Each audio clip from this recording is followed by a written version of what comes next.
국민 여러분 안녕하십니까? 경기도 화성시 을 국회의원 이준석입니다. 제22대 국회 제1호 법안으로 공직선거법 일부 개정 법률안을 발의하고자 합니다. 오늘 소개해드리는 법안은 일명 정치적 약자를 위한 반값 선거법입니다. 현행 공직선거법은 일정 비율 이상의 득표를 한 후보자에게 선거 비용을 보전해주는 선거 공영제의 취지를 담고 있습니다. 그러나 거대 정당 소속 후보가 아닌 경우 선거 비용의 보전 가능성은 매우 낮은 상황입니다.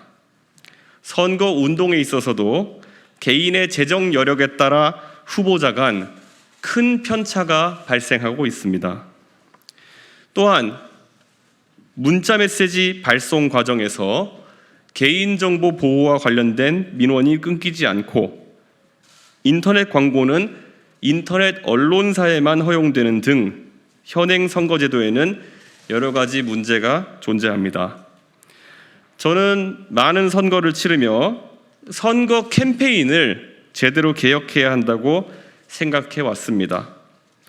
국민 여러분의 피로감을 덜어드리면서 훌륭한 후보자들을 제대로 검증할 수 있어야 한다고 생각했습니다.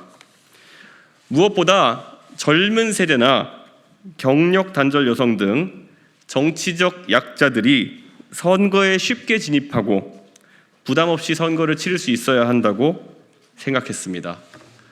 그 고민들을 제 첫 입법인 공직선거법 개정안에 담았습니다.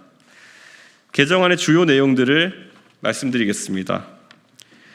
첫째, 문자 공해를 줄이고 개인정보 보호를 강화했습니다. 단체 문자 횟수를 기존 8회에서 6회로 줄이고 선관위가 위탁 발송하도록 했습니다. 개별 후보의 단체 문자 발송을 금지해서 국민 여러분의 개인정보 유출이 일어나지 않도록 했습니다. 둘째, 입 후보자들의 홍보 수단을 상향 평준화하겠습니다. 선관위로 하여금 후보자들의 포털 광고를 균등하게 시행하도록 했습니다.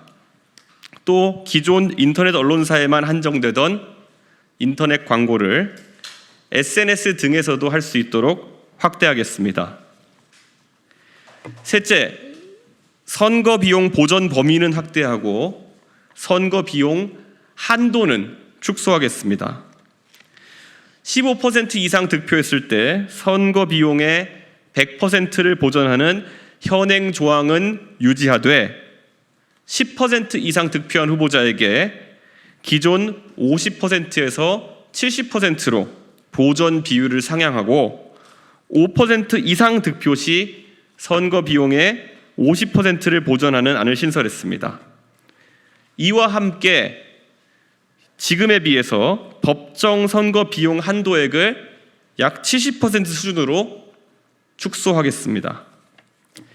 넷째, 선거 사무원 수를 줄이고 후보 간 형평성도 확보하겠습니다. 선거 사무원의 수를 약 20% 이상 축소하고 배우자 및 직계 좀비 속의 선거운동 허용 규정을 삭제하겠습니다. 그 대신 가족과 동일한 수준의 선거운동 허용 인원을 3명으로 통일하겠습니다. 그리고 현역 의원이 보좌진과 지방의회 의원을 추가로 선거운동원으로 활용하는 특혜도 삭제하여 원외 또는 무소속 후보에게 강제된 기울어진 운동장을 바로잡고자 합니다. 다섯째, 선거관리위원회의 공정선거 활동을 강화하겠습니다. 선거관리위원회로 하여금 연설 대담용 차량, 즉 유세차의 표준 모델을 정하게 하여 후보자들이 경제적으로 보다 저렴하게 유세 차량을 확보할 수 있도록 하겠습니다. 또 후보자 홍보물의 전달 기능을 강화하고 후보자 토론회가 사전투표 5일 전까지 방영될 수 있도록 규정하겠습니다. 존경하는 국민 여러분, 오늘 말씀드린 반값 선거법은 개인의 재력이나 정치권에서의 지위가 아니라 능력과 열정을 가진 훌륭한 인물이 국민의 선택을 받을 수 있도록 하는 변화입니다. 유권자로부터 제대로 검증을 받은 후보가 공직에 진출하여 대한민국의 미래를 준비하고 우리 정치권의 새로운 변화를 만들어 나갈 수 있도록 하려는 것입니다. 뜻을 모아주시는 동료 의원님들과 함께 해당 법안을 조속히 발의하고 치열하게 토론하여 꼭 통과시킬 수 있도록 최선을 다하겠습니다. 감사합니다. 이번에 법안이 발의 예정이신데 예. 공동 발의 의원 7명을 더 모아야 하지 않습니까? 맞습니다. 지금 어떤 의원분이 참여를 하셨고 어느 당 의원분들과 소통을 하고 계신지 우선 국민의힘과 민주당 의원들 일부에게도 법안 내용을 사전에 공유했고요. 그러면서 사실 이 부분이 현역의 기득권을 상당히 제한하는 법안임은 아마 내용을 보시면 알 겁니다. 그렇기 때문에 이건 설득의 과정이 어느 정도 필요할 겁니다. 예를 들어 지방 의원들이 선거운동에 국회의원의 선거운동에 동원되는 양태라든지 아니면 보좌진이 동원되는 양태 같은 경우에는 어떻게 보면 현역 의원이 포기하기 어려운 기득권이거든요. 그래서 아마 설득의 과정이 좀 필요할 것이다 생각하고요. 현재 제가 공교롭게도 민주당과 국민의힘의 의원들 일부랑 상의를 했는데요. 조국혁신당이나 다른 정당들도 당연히 같이 논의할 수 있도록 이렇게 하겠습니다. 보통 공직선거법을 다루게 되면요, 우리가 과거 연동형 비례제에 대한 논의처럼 알 수 있듯이 그 선출 방식 자체에 대한 논의만 이루어지는 경우가 있었는데, 저는 그 부분이 정당 간 이해관계가 가장 복잡할 수 있는 부분이므로 이번에 그 부분은 배제하고 캠페인하는 방법에 있어가지고 시대상에 맞게 변화를 가져오자는 취지로 이번에 이런 법안을 발의하게 되었습니다. 예. 지금 그리고 확실히 젊은 의원들의 반응이 좀 더 좋습니다. 예. 아무래도 이 개정선거법에서 반영하고자 하는 SNS 선거운동이라든지 아니면은 직계 좀비 속의 선거운동을 제한한다든지 이런 부분은 아무래도 젊은 후보자들에게 다소 유리할 수 있는 규정이기 때문에 그런 반응이 좀 있는 것 같습니다. 예. 교수님, 이게 근데 그러면 이제 정치권 진입에 문턱을 낮추겠다는 취지인 것 같은데, 예. 이제 민주당이나 국민의힘에서는 지구당 부활을 약간 그 대책으로 좀 제시하시는 분들도 많잖아요. 예. 지구당 부활 방안 좀 어떻게 생각하시는지. 지구당 부활과는 거의 정반대 측면에 있는 법이라고 보시면 될 겁니다. 지구당 부활이라는 거는 결국 사무실에 설치하고 오프라인 공간을 마련하고 오프라인에서 어떻게 선거운동 하는 부분에 대해 가지고 강조하는 법이라면은 저희 법안의 세부 내용을 보면은 이런 부분도 있습니다. 이번 선거에서 본투표와 관외 사전투표의 성향이 굉장히 다르게 나타난 지역들이 많습니다. 그건 아무래도 젊은 유권자일수록 아무래도 거주지와 학교나 아니면 군대 등의 이유로 거주지와 실제 주민등록지가 일치하지 않는 경우가 많기 때문이거든요. 근데 그런 경우에는 종이로 작성된 공보물 같은 것들이 전달되는데 한계가 있기 때문에 저희가 그런 부분을 전자공보물 형태로 발송할 수 있게 하는 부분도 저희가 내용을 담았고요. 이런 부분 같은 경우에는 활성화된다면은 젊은 유권자들에게 접근하고자 하는 젊은 후보들이 많이 혜택을 입을 것으로 이렇게 보입니다. 그리고 무엇보다도 비용 감소의 측면이 굉장히 클 것 같습니다. 지금 보면은 유세차 같은 경우에도 지금은 업체 간의 사실상의 담합 때문에 한번 뽑으려면 한 2,500만 원에서 2,700만 원 정도의 비용이 드는 상황인데 아주 동일한 스펙을 아파트 분양 홍보에 사용하게 되면 그것의 반의 반값도 안 하는 경우가 많습니다. 근데 이런 게 거대 정당 후보들 같은 경우에는 나중에 선거비 보전이 된다는 이유로 사실상의 담합 상태가 지속되고 있는 것인데 저희 개혁신당 같이 새롭게 태동하는 정당이나 아니면 좀 더 당세가 약한 정당 입장에서는 이런 부분에 대한 비용 부담을 줄이는 것이 상당히 의미가 있을 것이다 이렇게 생각하고 용기 있게 더 많은 젊은 사람들이 정치에 참여하기를 희망합니다. 예. 법안을 보면은 개인 후보자 개인의 예산이 좀 줄어드는 것 같은데 예. 선관위가 선거 홍보 위탁 업무가 증가하는 것으로 보이고 예. 선관위 차원의 비용이 부담이 좀 증가하는 것으로 보이는데 네. 이 부분에 대해 선관위 역할 확장을 좀 얘기하시는 거예요.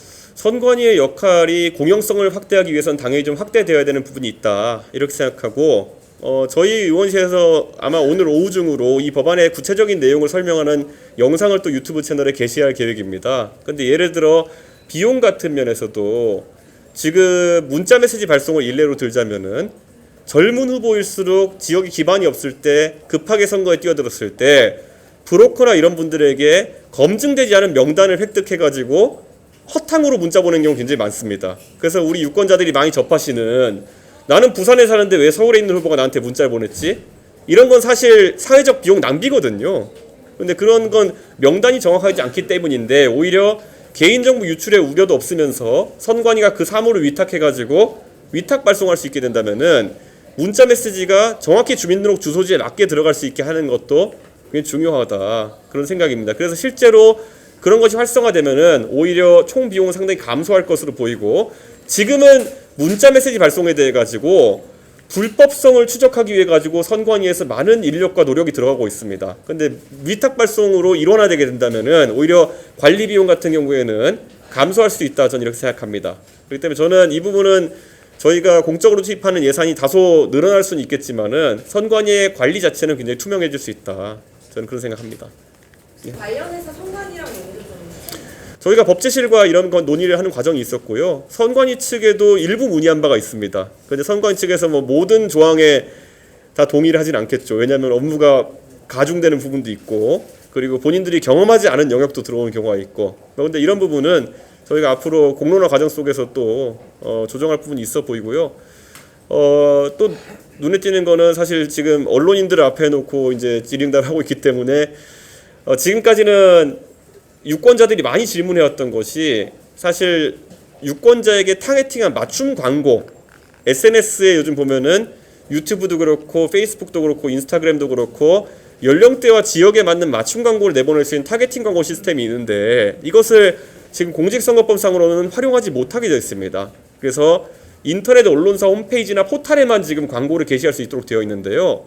아무래도 지금 유권자의 이해가 다양해졌기 때문에 그 나이대에 맞는 맞춤형 공약을 개발할 수 있는 그런 여지가 생기게 됩니다. 홍보수단이 이렇게 타겟팅화 될 수 있다면요. 그래서 저는 그런 부분에 있어서도 젊은 세대가 관심 갖는 이슈 자체가 선거에서 많이 다뤄질 것이다 하는 기대가 있습니다. 그래서 이번에 이런 캠페인에 대한 저희 입법이 만약 마무리된다면은 선거 자체가 훨씬 더 후보자도 그렇고 정책도 그렇고 윤택한 그런 선거가 되지 않을까 하는 기대가 있습니다.